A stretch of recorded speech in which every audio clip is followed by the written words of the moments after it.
এই গল্পটি সম্পূর্ণরূপে কাল্পনিক। এতে ব্যবহৃত স্থান, চরিত্র বা ঘটনা যদি বাস্তবের সঙ্গে মিলে যায় তা সম্পূর্ণ অনিচ্ছাকৃত ও কাকতালীয়। এই গল্পের উদ্দেশ্য পাঠকের বিনোদন এবং কল্পনার জগতে এক নতুন অভিজ্ঞতা প্রদান, কোনো ধর্মীয়, সামাজিক বা সাংস্কৃতিক অনুভূতিকে আঘাত করা নয়। নমস্কার, আপনারা শুনছেন অরিজিনাল অনুভূতি চ্যানেলে বিদেশে লেখা রোম্যান্টিক প্রেমের গল্প ভাড়া দেওয়া ভালোবাসা। নামটা শুনে ভাবছেন কি অদ্ভুত নাম, তাই তো? আগে তো শুনুন গল্পটা। আর হ্যাঁ, একটা অনুরোধ, যদি গল্পটা ভালো লাগে তাহলে একটা লাইক আর কমেন্ট করুন। অরিজিনাল অনুভূতিতে একটা সাবস্ক্রাইব করবেন প্লিজ। শুরু হচ্ছে আজকের এপিসোড ভাড়া দেওয়া ভালোবাসা।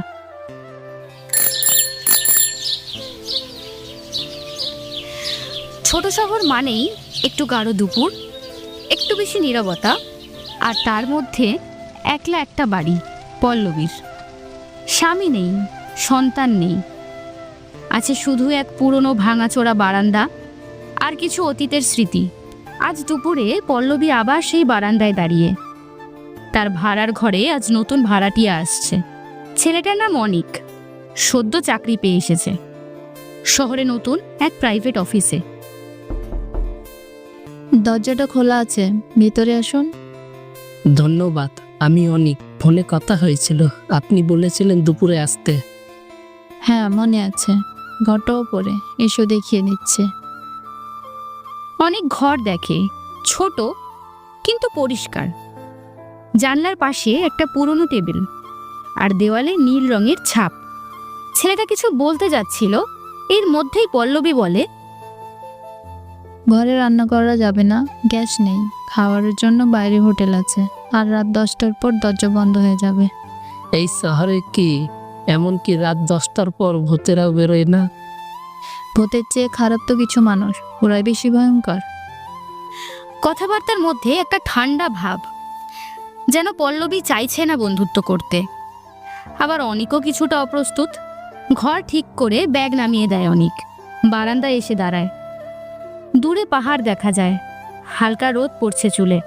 পল্লবী সেই সময় দূর থেকে দেখে, আর মনের মধ্যে একটা অদ্ভুত অনুভব হয়। যে ছেলেটা এলো তার চোখে যেন কোনো পুরনো কষ্ট লুকানো আছে।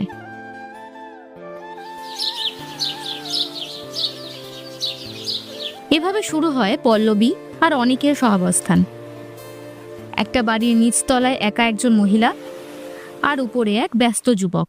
তারা কেউ জানে না এই ভাড়াটিয়ার সম্পর্ক কবে যেন ভাড়া ছাপিয়ে গিয়ে হয়ে উঠবে কিছু আরো গভীর, আরো কাছের। নতুন ভাড়াটিয়া আসার পরের প্রথম সন্ধ্যা। পল্লবী চুপচাপ রান্নাঘরে বসে সবজি কাটছে, আর ওপরে অনিক জানলার পাশে বসে মোবাইলে কিছু টাইপ করছে। দুজনেই ব্যস্ত, তবু মনে মনে হয়তো একে অপরের উপস্থিতি একটু একটু করে টের পাচ্ছে। তখনই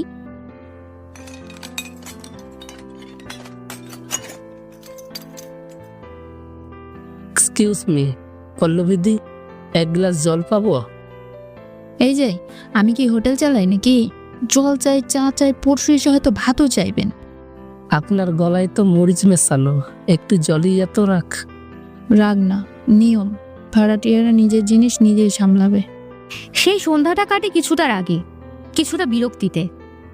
কিন্তু রাতের দিকে আচমকা মৃদু বৃষ্টি নামে।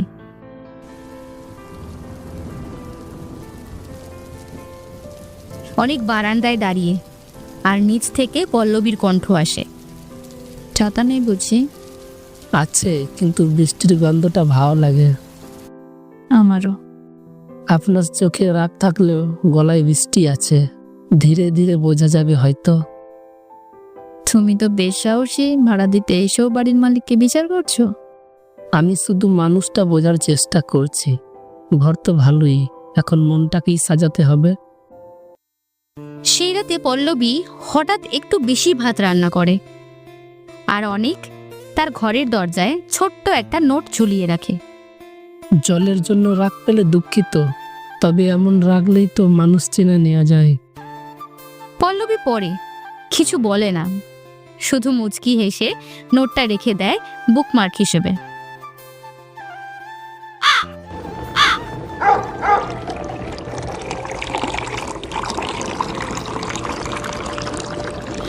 পরদিন সকালে পল্লবী একটু অন্যরকম। রান্নাঘরে দাঁড়িয়ে হঠাৎ মনে হলো ছেলেটা তো আজ অফিস যাবে, সকালে 1 কাপ চা খেলে হয়তো ভালো লাগতো। তিনি চুপচাপ 2 কাপ চা বানালেন, একটা নিজের জন্য আর একটা রেখে দিলেন ট্রেতে। ওপরে যাওয়ার সময় নিজেকেই বললেন, নিয়মটা আমি তো বানিয়েছি, বদলাতে দোষ কোথায়?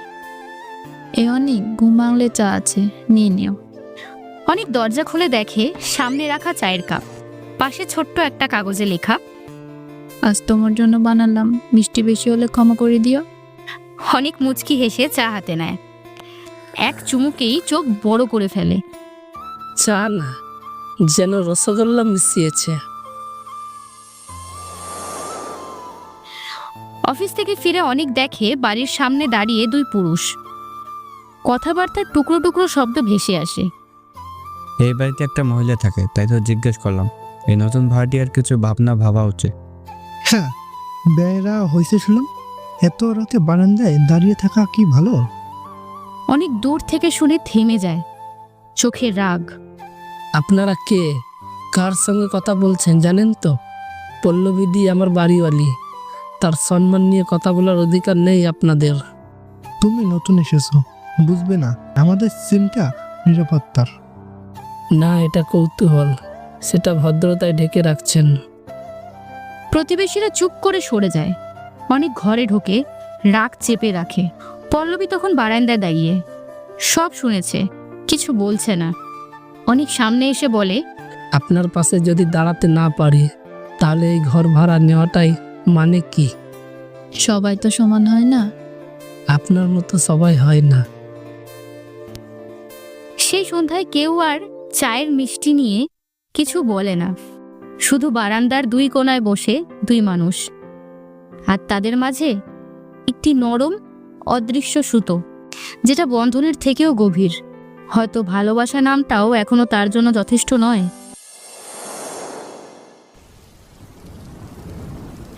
আকাশ আজ মেঘলা।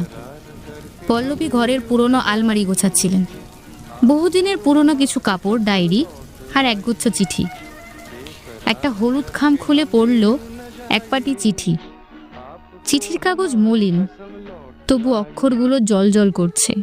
পল্লবী, যদি ফিরতে পারতাম, তবে আবার সেই বিকেলটায় ফিরতাম, যেখানে তুমি চুপ করে থেকেছিলে আর আমি বুঝেছিলাম তুমি কিছু বলনি, কারণ খুব ভালোবাসো।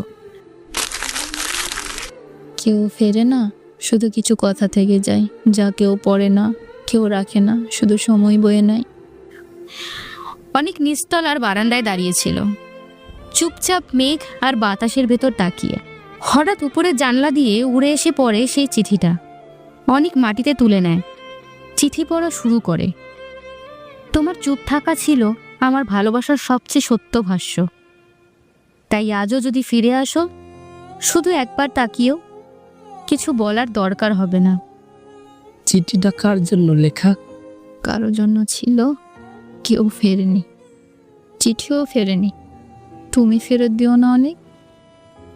সেই মুহূর্তে কিছু একটা বদলালো। অনেক বুঝলো এই কঠিন মুখও একসময় নরম ছিল, এই বাড়িটাও একসময় কারো জন্য অপেক্ষায় থাকতো। সে আর কিছু জিজ্ঞেস করলো না, শুধু চিঠিটা যত্ন করে ভাঁজ করে উপরে ফিরিয়ে দিয়ে বলল, যেটা কেউ রাখেনি সেটা আমি রেখে দেব, তুমি চাইলে আবার লিখতে পারো। কখনো কখনো ভাড়া দেওয়া ঘরের মধ্যে জমে ওঠে এমন সম্পর্ক, যা ভাড়ার অঙ্কে মাপা যায় না। একটা চিঠির মতো, যা হয়তো কখনো পৌঁছায় না, কিন্তু পড়ে থাকা মানে ভুলে যাওয়া নয়। আজকের দিনটা পল্লবীর কাছে শুধুই আরেকটা দিন। কারো মনে নেই, মনে রাখার কেউ নেই।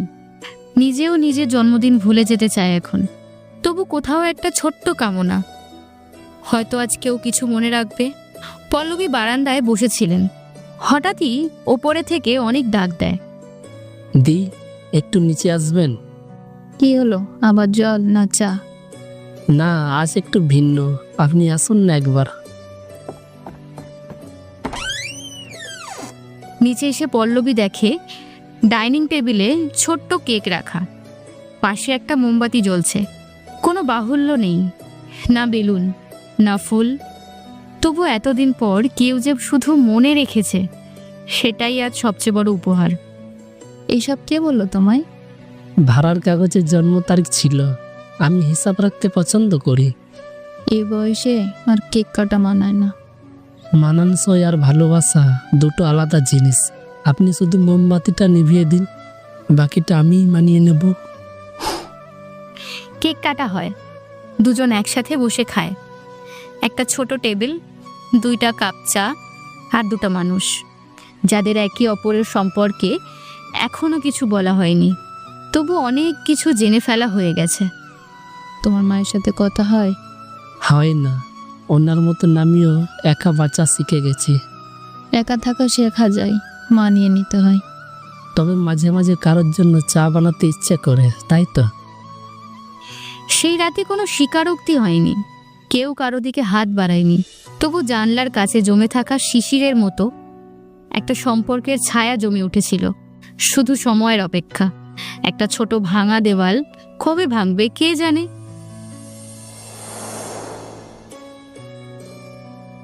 বাড়ির সদর দরজায় হঠাৎ বেল বাজে। পল্লবী কিছুটা অবাক। এই শহরে খুব কম মানুষই এখন তার খোঁজ নেয়। দরজা খুলে দেখে সামনে দাঁড়িয়ে আছে একজন পুরুষ, বয়স 45-এর কাছাকাছি, চোখে ক্লান্তি, মুখে চেনা অচেনা স্মৃতি। এতদিন পরও চিনতে পারলে? চিনেছি, ভুলে যাওয়ার চেষ্টাও করেছিলাম, পারিনি। ওই লোকটি ছিল পল্লবীর প্রাক্তন স্বামী, যে বহু বছর আগে এই বাড়ি ছেড়ে চলে গিয়েছিল কোনো ব্যাখ্যা না দিয়ে। সে আবার ফিরে এসেছে কেন? এইবার ক্ষমা চাইতে, নাকি আবার সব কিছু আগের মতো করতে? অনেক বারান্দায় দাঁড়িয়ে ওপর থেকে সব দেখেছে চুপচাপ। অনেক বুঝতে পারে না কি ভাববে, সে কিছু বলতেও পারে না, শুধু দেখে দেখে যে পল্লবীর চোখে একরাশ ধোঁয়া জমেছে, আর ঠোঁট ঠেলে কোনো শব্দ বেরোচ্ছে না। আজ বুঝি গেল যার জন্য এই দরজা এতদিন বন্ধ ছিল, আজ সেই যদি ফিরে আসে, তবে আমি কাকে জায়গা দিয়েছিলাম।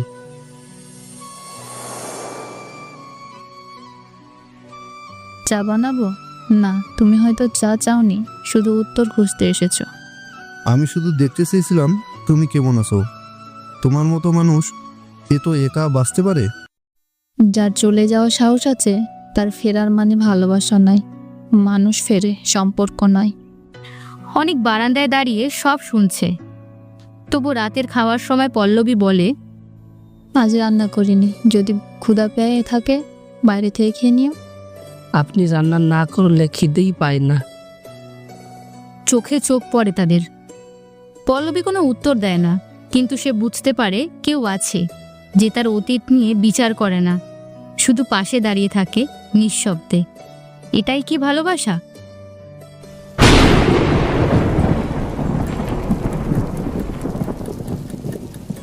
রাত হয়ে গেছে, বাইরে বৃষ্টি, ঘরের মধ্যে নিঃশব্দ। পল্লবী জানলার পাশে বসে চুপচাপ, তার সামনে চায়ের কাপ, ঠান্ডা হয়ে গেছে। কিন্তু চা খাওয়া তার উদ্দেশ্য ছিল না, বসে থাকা, ভাবা, কিছু না ভাবার ভান করা, সেটাই অভ্যেস। দি, হ্যাঁ, আজ সারাদিন আপনার মুখ দেখা হয়নি, দেখতে এলাম। আপনি ঠিক আছেন তো? সব ঠিক, সব সময়ের মতো ঠিক। অনেক এগিয়ে আসে, পাশের চেয়ারটা টেনে বসে। কেউ কিছু বলে না কিছুক্ষণ। বৃষ্টির শব্দ, 2টো চায়ের কাপ, একটা নিঃশব্দ সম্পর্ক। অনেক একটা সাদা কাগজ বের করে পল্লবীর দিকে এগিয়ে দেয়। এটা আমার অফিসের ট্রান্সফার অর্ডার। ইচ্ছে করলে যেতে পারি, তবে যেতে চাই না। কেন বলছো আমায়?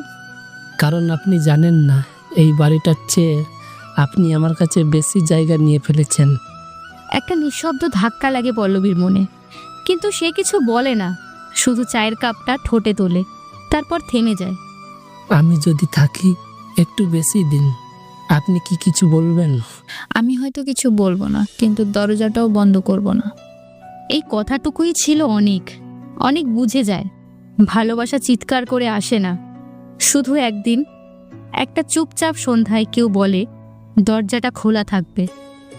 কিছু ভালোবাসা হয় ভাড়া নেওয়া ঘরে, কিন্তু ফিরতি চাবিটা জমা পড়ে না, কারণ কিছু কিছু জায়গা মনের ভিতরে থেকে যায় চিরকাল।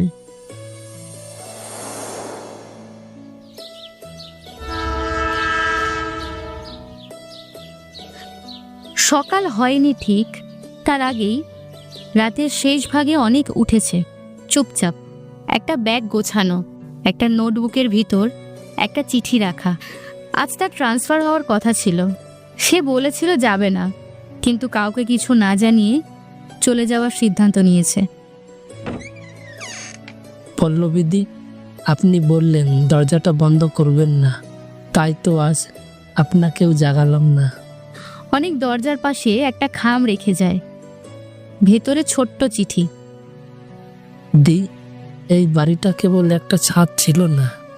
এই কয়েকটা মাসে আপনি আমার এমন কিছু দিলেন যা অনেকেই চিৎকার করে চাইতেও পায় না। একটা শান্তি, একটা দৃষ্টি, আর একটা শব্দহীন ভালোবাসা। আপনি কিছু বলেননি, আমিও জোর করিনি। তবুও যদি কোনোদিন মনে হয় কেউ আপনাকে ছাড়েনি, তবে জানবেন আমি এখানেই আছি, হয়তো দূরে, তবুও খোলা দরজা পাশে দাঁড়িয়ে।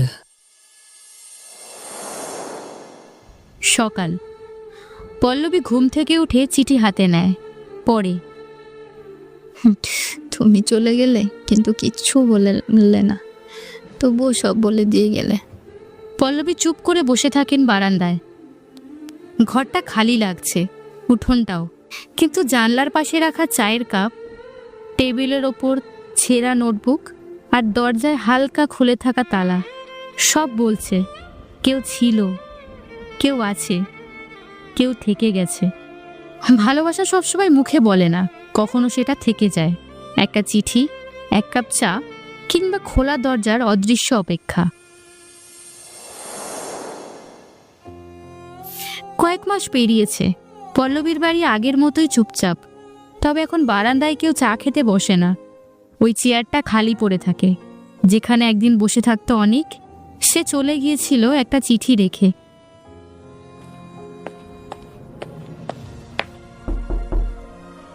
কে এভাবে এত দুপুরে? আপনি বলেছিলেন দরজাটা বন্ধ করবেন না। তাই বলে তুমি ফিরে আসবে তা তো বলনি। অনেক দাঁড়িয়ে থাকে, হাতে একটা ছোট্ট ব্যাগ আর অন্য হাতে 2 কাপ চা। আপনার চায়ের স্বাদ আমি ভুলেই গেছি, তাই ভাবলাম আজ আমিই বানিয়ে আনলাম। আজ চিনি কম থাকবে তো? না, আজ একটু বেশিই মিষ্টি, কারণ ফিরতে সাহস পেতে সময় লেগেছে। তারা দুজনেই বসে পড়ে বারান্দায়। কোনো কথা হয় না অনেকক্ষণ, শুধু কাপের ধোঁয়ার ভেতর দিয়ে চোখে চোখে কথা। তুমি কোথাও যেও না এবার। তবু যদি যেতে হয় তাহলে তুমি বলবে, থেকে যাও। আজ বলছি থেকে যাও। ভালোবাসা অনেক সময় এমন হয়, না বলা কথার ভেতর থেকে একটা বাক্য হঠাৎ বেরিয়ে আসে, থেকে যাও, একটুকুই যথেষ্ট। এই ভাড়া বাড়িতে কেউ কখনো ভাড়া চাইবে না আর, কারণ যেই সম্পর্ক মনের ঘরে থিতু হয় তার দরজা চিরকাল খোলা থাকে, ভালোবাসার জন্য, ফিরে আসার জন্য, আর থেকে যাওয়ার জন্য। ভালোবাসা শুধু বলা নয়, বোঝানোরও নয়। কখনো সেটা চায়ের কাপের গন্ধে থাকে, কখনো একখানা চিঠিতে, আর কখনো একটি ফাঁকা চেয়ারের প্রতীক্ষায়। আপনারা এতক্ষণ শুনছিলেন ভাড়া দেওয়া ভালোবাসা। গল্পটা কেমন লাগলো আপনাদের কমেন্ট অবশ্যই লিখে জানাবেন। আর হ্যাঁ, ছোট্ট একটা কাজ করে দিন, একটা লাইক দিয়ে দিন প্লিজ। চ্যানেলটাকে সাবস্ক্রাইব করে রাখবেন। ধন্যবাদ।